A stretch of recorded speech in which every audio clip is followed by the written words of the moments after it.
ऐसे मार लोगे? अरे उसको कुंजू में लाकर कूच दो ऐसा कि फिर उठ नहीं पाए, ताली जाकर संकेत कर दो। बोले जाओ हमारी सनातन और संस्कृति को बिगाड़ने का काम करे, चाहे अपने व्यवहार से या कोई पिक्चर या धारावाहिक बनाने का काम अगर ऐसा करता हो जिससे हमारे भगवान पर, हमारे संस्कृति पर, हमारे सनातन पर ठेस पहुंचता हो, हर हिंदू को योद्धा बनकर तैयार होकर उसका विरोध करना चाहिए और इतना विरोध करना चाहिए कि दोबारा वो हिम्मत नहीं कर पाए। ताली बजाकर संकेत कर दो, बोले भारत माता की जय। तो आज भगवान श्री रामचंद्र जी कहां जा रहे हैं? लागल जनकपुर में मेला, लागल जनकपुर में मेला, हमार मनवा देखन करेला। लागल जनकपुर में मेला, हमार मनवा देखन करेला। देखन करेला हो देखन करेला, करेला हो देखन करेला, देखन करेला हो देखन करेला, करेला हो देखन करेला। लागल जनकपुर में मेला।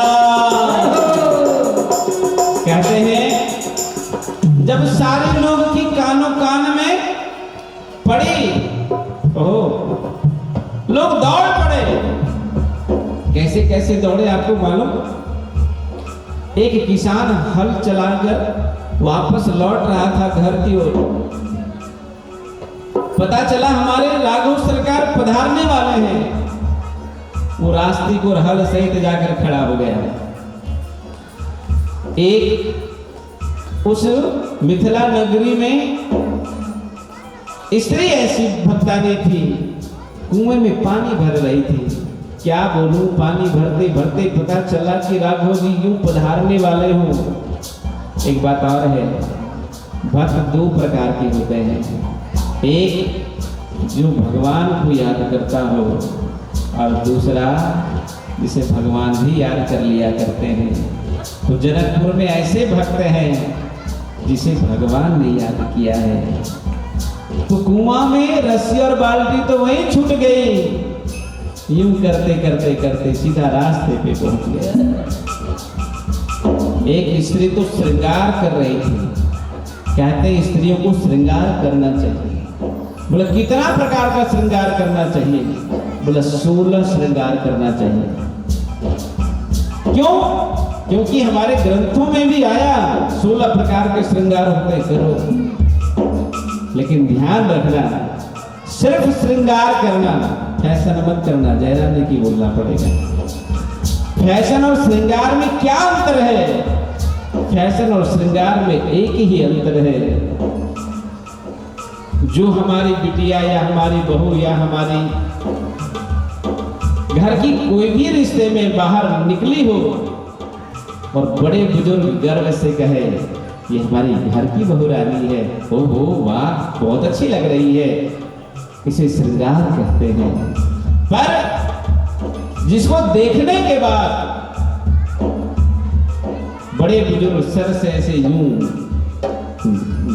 अपना नजर नीचे कर लें और ये बताने से कतराएं कि हमारी घर की बहू रानी है, समझ लेना वो श्रृंगार नहीं है, वो फैशन है। फैशन के चक्कर में आजकल पता नहीं, आजकल बेटियों का भी भाव, मैं छोटा कपड़ा पहन के तो क्या होता है? अरे आपको छोटा कपड़ा नहीं पहनना, क्यों? तुम सोना हो, सोना।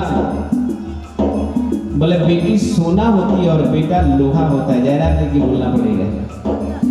लोहा को घर के अंदर कभी किसी ने रखा है? बोले नहीं रखा है। इसलिए बेटा और लोटा बाहर ही मन जाता है। बेटा को जितना बाहर रखोगे उतना मन जाता रहेगा, लेकिन बिटिया घर के अंदर सुरक्षित रहना चाहिए। सोना थोड़ा भी लो, कितना छिपा कर रखते हो, किसी का नजर न लग जाए, कोई चुरा न लगे, है ना? तो बिटिया सोना है। इसलिए जब भी मठ मंदिर में जाओ या अपने घर में पूजा करो, कभी भी फटा हुआ जींस, कभी भी आजकल जैसे वो है ना हमारी भारतीय संस्कृति की वेश को तो विदेश भी अपना रहा है, लेकिन आज भारत में पता नहीं कौन सा कुप्रथा चल पड़ा है। जितना फटा हुआ पहनो उतना ही अच्छा है। अरे भिखारी लगते हो उस समय, और खासकर जहाँ कथा हो, जहाँ पूजा हो, ऐसे फटा चिटा मत पहना करो, कम कपड़ा मत पहना करो। ताली जाकर संकेत कर दो महाराज, आपकी बातें मुझे स्वीकार है। बोले श्याम रामचंद्र भगवान के। तो एक स्त्री श्रृंगार कर रही थी, वो श्रृंगार करने में बाल झाड़ ली थी, पाउडर लग गया था, वस्त्र आदि सब बहुत अच्छा पहनकर बस दो चीज बाकी था। एक होंठ में लाली लगाना बाकी था और दूसरा आंख में काजल लगाना बाकी था। तभी आई, बोला रे राघव सरकार रास्ते से गुजर रहे हैं, जल्दीबाजी में काजल लगा ली होंठ में, लाली लगा ली आंख में, चल पड़ी सीधा। किसी ने कहा बोले ये क्या हो रहा है? बोले जब भक्ति के मार्ग में बढ़ोगे तो सब आम बातें हैं, जयराम जी की बोलना पड़ेगा। एक बहुरानी तो रसोई में, अच्छा एक बात बताओ, आपके घर में किनके घर में किचन रूम में से हाथ खड़ा करना, जिनके घर में किचन रूम में से हाथ खड़ा कर दो।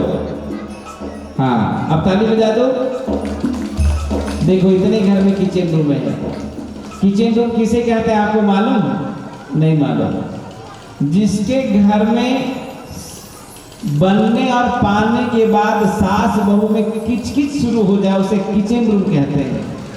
इसलिए अपने घर में किचन रूम नहीं बनाना। क्या बनाना? अपने घर में रसोई या रसोड़ा बनाना। 7 साल पहले भी पाठ पढ़ाया था, भुला गया? तो रसोई या रसोड़ा बनाना, जहां बनने और पाने के बाद हरी रस भरने लग जाए उसे रसोई या रसोड़ा कहते हैं। तो रसोई में वो बहुरानी बड़ी प्रेम से 2 चूल्हे में, एक में हलवा बना रही थी और एक में सब्जी बना रही थी। तो हलवे में डालना था शक्कर और सब्जी में डालना था रामरस यानी नमक। कहते हैं नमक डाल, जैसे पता चला कि ठाकुर जी यूं पधारने वाले हैं, नमक डाल दी हलवे में, शक्कर डाल दी सब्जी में। गाय रंभाई, अरे मुझे भी कुछ दे दो, भूख लगी है। ससुर उसी समय बोला, अरे बहुरानी हलवा तो दे दे। हलवा देना था ससुर को, दे दी गाय को। सानी देना था गाय को, दे दी ससुर को। चल पड़ा लागल जनकपुर में मेला।